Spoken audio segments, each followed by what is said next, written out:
The crimson sands of Vexhai stretched endlessly beneath twin suns, their heat creating shimmering mirages that danced across the alien landscape. In the heart of this desolate wasteland, a human colony ship had crashed 3 cycles ago, leaving behind only scattered survivors and the wreckage of humanity's dreams among the stars.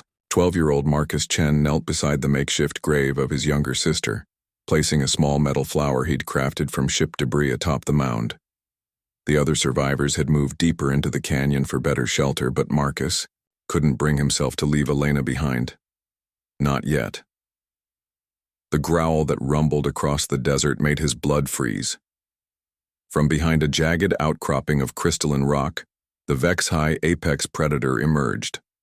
The locals called it a shadow maw, a bo, creature of nightmare that stood 3 meters tall on powerful hind legs. Its obsidian scales reflected the binary sunset, and rows of razor-sharp teeth gleamed in its elongated skull. But it was the intelligence in those amber eyes that truly terrified. This wasn't just a beast, it was a hunter that thought, planned, and savored the fear of its prey. The shadow maw's head tilted as it studied the small human. In the galactic community, humans were known as the soft species. No natural armor, no claws, no venom. They were considered barely above livestock by most predatory races.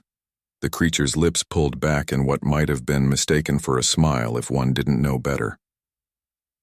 "Little soft thing," the shadow maw spoke in perfect galactic standard, its voice like grinding stone.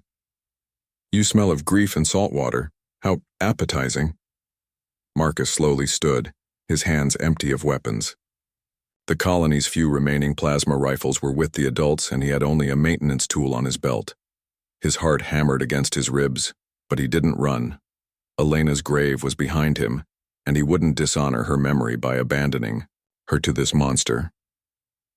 "I'm not afraid of you," Marcus said, surprised by the steadiness in his own voice. The shadow maw laughed, a sound like breaking glass. "Oh, but you should be, little prey. Do you know what I am? I am Kethvar, slayer of the silver moons, devourer of the crimson horde. I have hunted across 17 systems and tasted the fear of 1,000 species." It took a step closer, claws scraping against stone. "And you, small human, will be my finest hunt yet."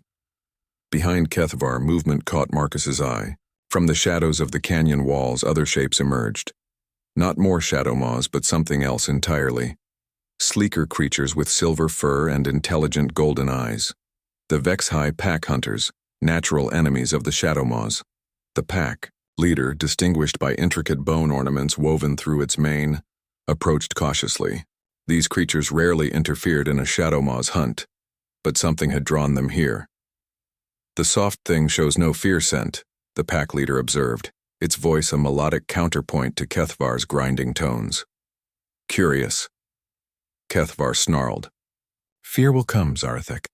It always does when I begin the true hunt."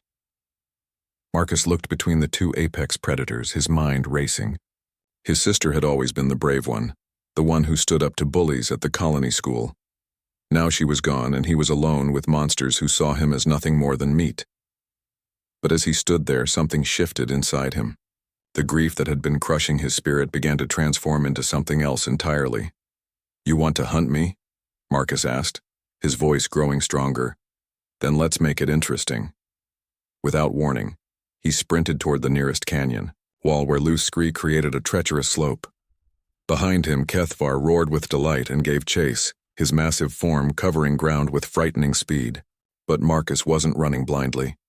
He had spent 3 cycles exploring these canyons, learning their secrets while the adults focused on survival. He knew where the unstable overhangs were, where the flash flood channels carved hidden paths, and where the ancient Vexhai ruins held forgotten traps. As Kethvar rounded a bend in pursuit, Marcus triggered the maintenance tool on his belt. The small plasma cutter, designed for ship repairs, carved through the support beam of a precariously balanced rock formation. Tons of stone crashed down, missing the boy by centimeters as he rolled into a narrow crevice.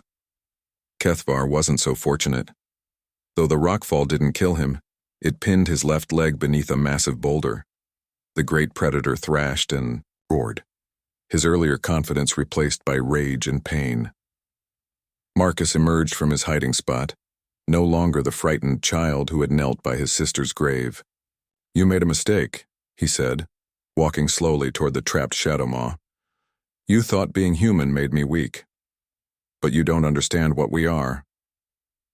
The Vex High pack had followed the chase, watching with growing fascination as the small human had outmaneuvered their ancient enemy. "We're not the strongest or the fastest," Marcus continued, pulling a sharp piece of metal from his belt, a fragment of his sister's memorial flower, now repurposed as a weapon. "We don't have claws or armor or venom, but we have something else. We adapt, we endure, we turn our pain into purpose." Kethvar's eyes widened as the boy approached, no longer seeing prey but something far more dangerous, a survivor who had nothing left to lose. "Wait," the Shadow Maw gasped. "You cannot. I am Kethvar. I am legend." "Legends die," Marcus replied simply, and struck. When it was over, Zarathek padded forward, studying the human child with new respect. In her species culture, the one who killed the pack's greatest enemy earned the right to lead. It was an ancient law that transcended species barriers. She lowered her great head in a gesture of submission that made the other pack members gasp. "Alpha," she said simply. Marcus looked down at his bloodied hands, then at the creatures who now regarded him not as prey, but as something else entirely. He thought of Elena, of the other survivors depending on the colony's success, of the vast universe that saw humanity as weak and insignificant.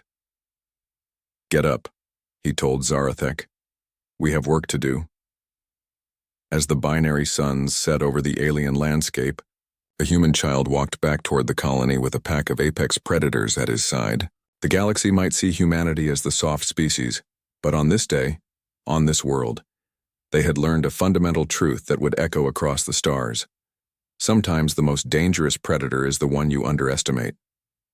Behind them, Marcus's sister's grave remained undisturbed, watched over now by creatures who understood that some bonds transcend death, and some spirits forge legends that burn brighter than any star.